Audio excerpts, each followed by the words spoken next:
Hi, have you for once thought about your privacy when using the internet? Or are you concerned about your safety because of your political views online? Or worse still, you live in a country governed by an oppressive regime who arrests and persecutes dissent voices, journalists, and activists? Anyways, if any of these concerns are yours, or you just want to understand how tracking works and the different levels of tracking online, this video is for you. At the end of this episode, you will have a good understanding of how tracking works and the tips on how to protect yourself and your digital identity. Welcome back to the TST podcast. On this channel, I share tips and updates on cybersecurity, careers in cybersecurity and IT, tricks and hacks on how to get things done. Before I proceed, please subscribe to my channel right now. Click on the bell icon for notifications. So let's get started. The first level of tracking happens right where you spend most of your time online, on your web browsers and mobile apps. Every time you open a website or you use an app on your device, there are dozens of mechanisms that have been put in place to track you. Let's start with cookies. Cookies are small files that websites store on your device to remember who you are. Sounds harmless, right? But over time, these cookies build a detailed profile of your browsing habits, tracking which websites and web applications you visit, what you click on, and how long you stay on different pages. This information is sold to advertisers who use it to serve you targeted ads. This is the reason why you see sometimes you search for something. Let's say, for instance, you search for winter jackets stored nearby. Then, for the rest of that week or that month, you'll be seeing hundreds of ads from different online vendors selling different winter-related products to you. The reason is because your web browser has shared your web history, which has been captured in a cookie, to these different people. It has sold it to these different buyers who use it to do advertisements, targeted advertisements to you. So how do you protect yourself against this? To protect yourself from cookie tracking, consider clearing your cookies regularly or using browser extensions that block third-party cookies. Then a second level of tracking we're going to be talking about today is tracking scripts and pixels. Tracking scripts and pixels are common tools. These are a bit of code embedded in websites and apps that monitor your behavior real time. Unlike cookies, they don't necessarily store information on your devices. They send it directly to the owners of the code. So they own the company who has built in these pixels and scripts onto the application, gets your data directly in their server. This makes them really harder to track and to block. So how do you combat this kind of tracking? There are ad blocker plugins and extensions like uBlock Origin or Privacy Badger, which automatically detects this kind of pixels and scripts and block them from tracking you. However, tracking doesn't stop at browsers and apps. It goes a lot much deeper than that. We're going to be talking about a second level of tracking. Is even if you block cookies and scripts, you can still be tracked by the devices you use and the network you connect to. So here is how it works. Number one is device fingerprinting. Your device has a unique fingerprint, which include details like your screen resolution, installed fonts, operating system, and other features of your device that it shares with every website or web application you visit. This fingerprint serves as your device ID card. Websites and apps can use this ID to recognize you, even if you clear your cookies and block all sorts of tracking. So how do you protect yourself from device fingerprinting? To reduce the accuracy of device fingerprinting, you use privacy-focused browsers like Tor or Brave. These browsers have been designed in a way that they try to anonymize your device ID, thereby reducing the accuracy of fingerprinting of your device by applications and websites, and making it harder to track. Another tracking mechanism in this second stage of tracking we're talking about is IP address tracking. Websites and apps can see your IP address and use it to pinpoint your location. How do you protect yourself from IP address tracking? Using a virtual private network can mask your IP address by routing traffic through a server in a different location. You can also use what we call web proxies. However, these are a lot more technical that you may not have the skill to set up your own proxy, right? However, there are VPN tools out there that can help you protect against IP address tracking. This makes it harder for anyone to track your true location. Both IPv6 and IPv4 have tracking capabilities. That's a topic for another day because IPv6 will soon become the norm in internet protocol addressing. Another tracking mechanism at this level of tracking is geolocation tracking. Many apps and websites request access to your device's GPS, allowing them to track your exact physical location. Even without GPS, your location can be estimated through Wi-Fi networks you connect to, network towers, cell network towers that your mobile gadget's cellular network connects to. Every network tower you see has an ID which maps to its location, and it also identifies every device within that location that connects through it to the global telecommunication network. How do you protect against this kind of geolocation tracking? Turn off location services for apps on your device that do not require it, and be mindful of granting permission to apps on your device to access your location information.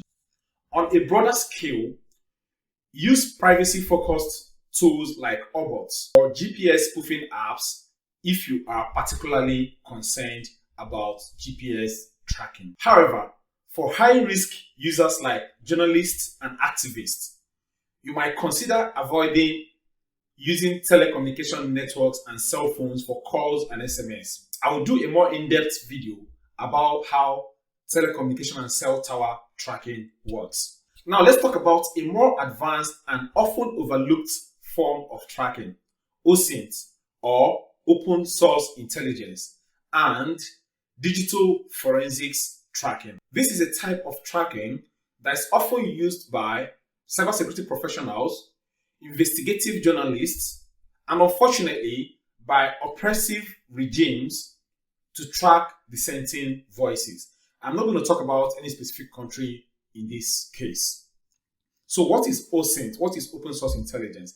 OSINT involves gathering publicly available information from a variety of sources, from social media platforms, from public blogs and public records, from leaked data, and more.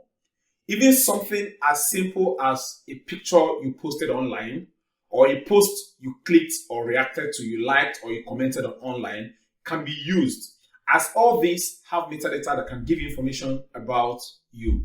However, most social media platforms try as much as they can to strip off the metadata that is contained in pictures and files you upload online. For instance, someone could use a picture you post online, extract the metadata from that image, and figure out where and when it was taken.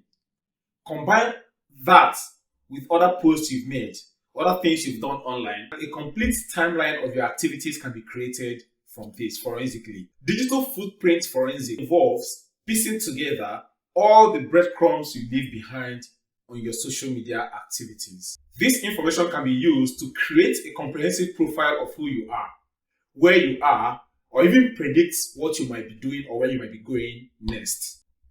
So how do you protect yourself against this kind of forensics and tracking. You can protect yourself by being mindful of what you share online. For instance, if you're a person of interest, it's important that you do not post pictures that contains landmarks, signposts, and other things that can be duplicated. That can be used to determine where the picture was taken, the time, the season, and even get more information about you. Consider using pseudonyms instead of your real names. And consider using secure and encrypted messaging apps like Signal, Proton Mail, Telegram, and the likes. This brings us to an important point. Why should we care about all this?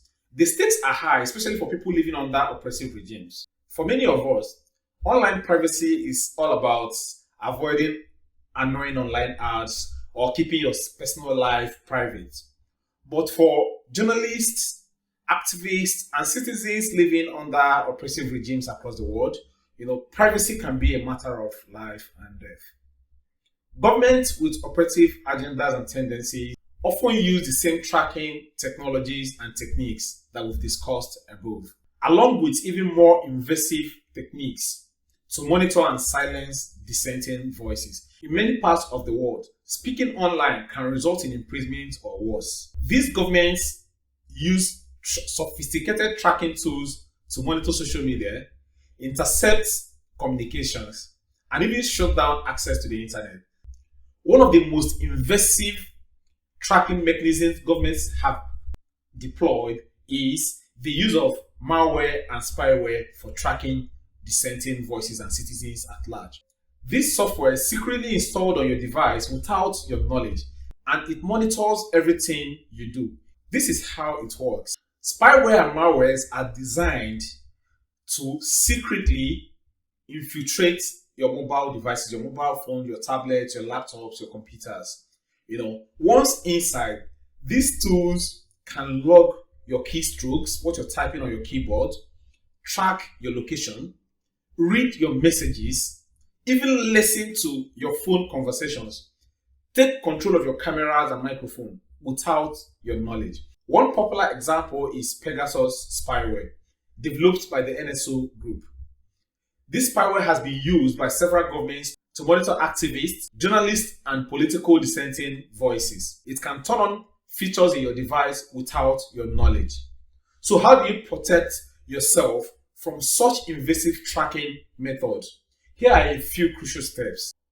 Regularly update your device operating system. This is one of the most effective security techniques that a lot of people tend to ignore. Always update the operating system on your device as soon as an update or a patch is released by the operating system maker. For instance, if you're using an iPhone, if you're using an Android phone, as soon as Apple puts out an update or a patch, ensure that you install these updates as quickly as possible. Operating system updates often include patches for 0-day and known vulnerabilities that these spywares are exploiting to operate on your device, or through which these spywares can be installed on your device without your knowledge. Always update your device to the latest operating system version. Number 2, use security software. Install reliable antivirus and anti-malware software on your devices. This software can detect malicious programs, malicious processes on your device even before they can cause damages. Keep these anti-malware and antivirus softwares on your device updated. Avoid clicking on random links and downloading attachments. Phishing attacks are a very common way spyware is delivered. Be cautious of emails, text messages, or social media links from unknown, unsolicited sources. Never download attachments or click on links from unsolicited people or suspicious or unexpected messages. Do not click on any link. Do not download any file. Limit the permission granted to apps on your mobile and other devices. Oftentimes, when you install an app on your device, these apps want to have as much permission as possible. Access to read your microphone, your GPS location, your everything, your camera. You do not have to grant this access unless it is necessary for that device, for that application to work, and you know the source and the makers of that application. Let me give you an example. If you have a flashlight application, it does not require an access to your microphone. However, some flashlight applications might tell you they require access to your microphone because they want you to be able to give them a voice command. You do not need to grant that access. Stick to typing, using it manually to use that application. Do not give such applications access to features on your device that are not required for them to function. Always use encrypted communication platforms. I already said that. Signal is good. Telegram is good so far. If you are in a high-risk environment, the stakes are higher, and so should your level of protection. Consider using tools like Tor browser, Tails OS for operating system, and messaging services like Signal, as I said already. Tails OS is one of my favorite because it does not leave a trail of what you do. So you run it from a USB drive. As soon as you remove the USB drive, everything you did is automatically erased. VPNs are crucial, but be cautious which VPN service you use. Some VPN providers have been known to cooperate with governments and even share people's private data to governments. Online tracking is pervasive, but it's not inevitable. By understanding how tracking works, from browser to device, and even through OSINT and forensics, you can take steps to protect yourself. Whether you're trying to avoid targeted ads, or shield yourself from malicious surveillance, or simply regain control of your data privacy, these tools are within your reach. Please check out my other video on becoming anonymous online. Thank you for watching. If you found this video helpful, please do not forget to like and subscribe to my channel. Tell me what you think in the comment section. Hit the notification bell for more original content on cybersecurity and privacy. Stay safe, and I'll see you in the next video. Bye. It's caught in the crossfire.